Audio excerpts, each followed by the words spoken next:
Hey everyone, it's Tony here from Retirees Benefits, and if you've been asking me about stimulus checks and what's happening on November 7th, you need to hear this entire video because there's a major announcement coming that directly relates to any stimulus that may be distributed, and I'm going to tell you exactly what to watch for. I get questions about this literally every single day. When are checks coming? Who's getting them? What do I need to do? And here's the thing. I'm going to give you the real answer, not what you want to hear, but what you actually need to know so you can understand how this really works. November 7th is a critical date, and whether you're unemployed, struggling to make ends meet on benefits, or just trying to survive in this economy, this announcement will show us what's really happening and what might be coming down the pipeline. I've been tracking this for months, reading all the reports so you don't have to, and I'm breaking down exactly what this means for your wallet. But first, so what's happening on November 7th? We're getting the non-farm payroll report, also called the jobs report, for the month of October. And you might be thinking, what do jobs have to do with stimulus checks? Actually, everything. Let me explain. This jobs report gives us a big, broad look at the overall economy. Are businesses hiring or firing? What's happening with the unemployment rate? What about the labor participation rate? How many people are actually working? All of these data points tell us whether the economy is growing or whether it's slowing down and contracting. Here's the reality that nobody wants to say out loud. There's a massive divide in this country right now. A lot of people are saying the economy is terrible, it's not serving them, they're struggling financially. And then there's a small subset of very wealthy people who are doing just fine and don't really need to worry about any of this. But for the vast majority of us, the general population, things are tough, finances are tight, everything is expensive. Inflation has eaten away at our buying power. People are losing jobs. AI is replacing workers. We're seeing all of this reflected in the economic data. Now here's what I need you to understand, and this is the part people don't like to hear. Stimulus has nothing to do with how many times we write letters to Congress. It doesn't matter how many times we call and leave voicemails, how much we beg or plead or ask for payments. It all comes down to the economy, every single time. When the economy comes knocking, asking for financial relief, it gets its wishes granted almost immediately. The economy says, hey, I'm struggling, I need stimulus, and lawmakers respond with hundreds of billions or even trillions of dollars. But they don't respond the same way to us, the people who are actually struggling. Kind of interesting how that works, right? But that's the reality. Stimulus gets approved when the economy is slowing, when we're entering a recession, when economic data shows contraction. That's when lawmakers act. Not because we asked nicely, but because the economic indicators are flashing red. And here's something else you need to know. The officials aren't going to come out and tell us we're in a recession. The Federal Reserve Chairman, the President, lawmakers, none of them are going to say, hey, we believe we're in a massive recession. They know better than that. If they said it out loud, it would collapse everything very quickly. Instead, they thread the needle. They say things like, we're seeing a little bit of softness, or there may be some slowing, but we think things are still good. Meanwhile, in their heads, they might be thinking, this is bad, this is really bad, but they can't say it. That's why we watch the data, not the speeches. So when this jobs report comes out on November 7th, here's what I'm watching and what you should pay attention to. The unemployment rate. This is important, but it's not the whole picture. Initial jobless claims.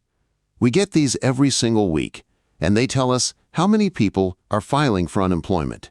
This is a key indicator. Labor participation rate. How many people are actually working? This number doesn't get talked about enough, but it gives us critical information about what's really happening in the labor market. Revisions to previous months. This is huge. Are they revising the previous month's numbers higher or lower? Have they gone negative?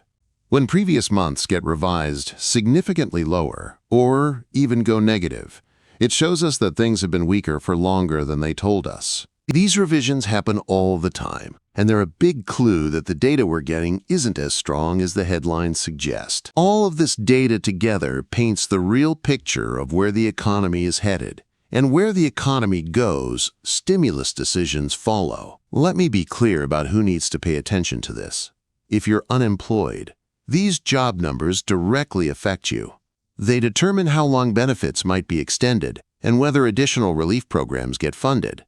If you're underemployed, working part-time but need full-time work, these numbers show whether jobs are actually available or if the market is contracting. If you're on fixed benefits, Social Security, disability, SSI, when the economy struggles, there's more pressure for additional relief payments or benefit increases. If you're a single parent trying to make it work, job market conditions affect whether you can find work that actually covers childcare costs and pays enough to survive. If you're a veteran, economic downturns often lead to discussions about veteran-specific relief and benefit adjustments. If you're just barely hanging on financially, when economic data shows widespread struggle, that's when lawmakers start talking about direct payments, tax rebates, or other forms of relief. The bottom line is this: if you're part of the 90% who are struggling rather than the 10% doing great, these economic indicators matter to you. Here's the reality check I need to give you. These jobs numbers are lagging indicators. By the time we see bad numbers in a jobs report, the economy has often been struggling for months already.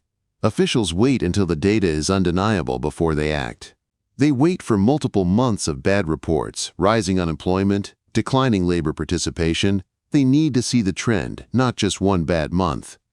So if you're asking, when will stimulus checks come? The answer is, when the economic data becomes impossible to ignore, when multiple indicators are flashing red. When the pressure becomes so great that lawmakers have no choice but to respond. Could that be soon? Potentially. We're seeing warning signs. Weekly jobless claims have been elevated. There are concerns about economic slowdown, but we need to see it reflected consistently in the data. November 7th, Taich's report is one piece of the puzzle. If it shows weakness, especially significant weakness or major negative revisions, it adds to the case. But it's rarely one single report that triggers action. It's the accumulation of evidence. I know this isn't the exciting news you wanted. You wanted me to say, yes, checks are coming next week. But I'd rather give you the truth so you can plan accordingly. Here's what you should do. Stop waiting for a miracle. Don't put your life on hold waiting for stimulus. Make decisions based on what you have right now, not what might come. Track the data yourself. Follow the monthly jobs reports, the weekly jobless claims. You can find this information for free online. When you see the trends, you'll understand what's coming better than any rumor. Apply for everything you qualify for. Don't wait for stimulus. Right now, apply for SNAP benefits, utility assistance, LIHEAP for heating costs, local food banks, rental assistance, whatever programs exist in your area. Use what's available now. Build a tiny emergency fund if you can. Even $10 a week adds up. When/if stimulus does come, you'll be in a better position to use it strategically rather than desperately. Check state programs. Some states are offering their own relief programs that you might qualify for. Google Your State Relief Programs 2025 and see what's available. Look, I wish I could tell you that November 7th means checks are definitely coming. But that's not how this works. What November 7th means is we get more information about the true state of the economy. If the jobs report is weak, if unemployment rises, if revisions are negative, if labor participation drops, that moves us closer to the economic conditions that trigger stimulus. But it's a process, not an instant switch. The economy has to come knocking first. Then, lawmakers respond. It's backwards, it's frustrating, and it doesn't prioritize the people who need help most. But that's the system we're dealing with. So keep watching these indicators. Keep applying for help that's available now. Keep surviving. Because when economic data finally forces action, you want to be ready, not desperate. All right, if this video helped you understand what's really happening with stimulus and why November 7th matters, please hit that subscribe button and turn on notifications. I post videos about benefits, assistance programs, and the real truth about what's happening with our economy. Share this video with anyone you know who's asking about stimulus checks. Check out the other videos on this channel, where I break down benefits, state programs, and real resources that can help you right now.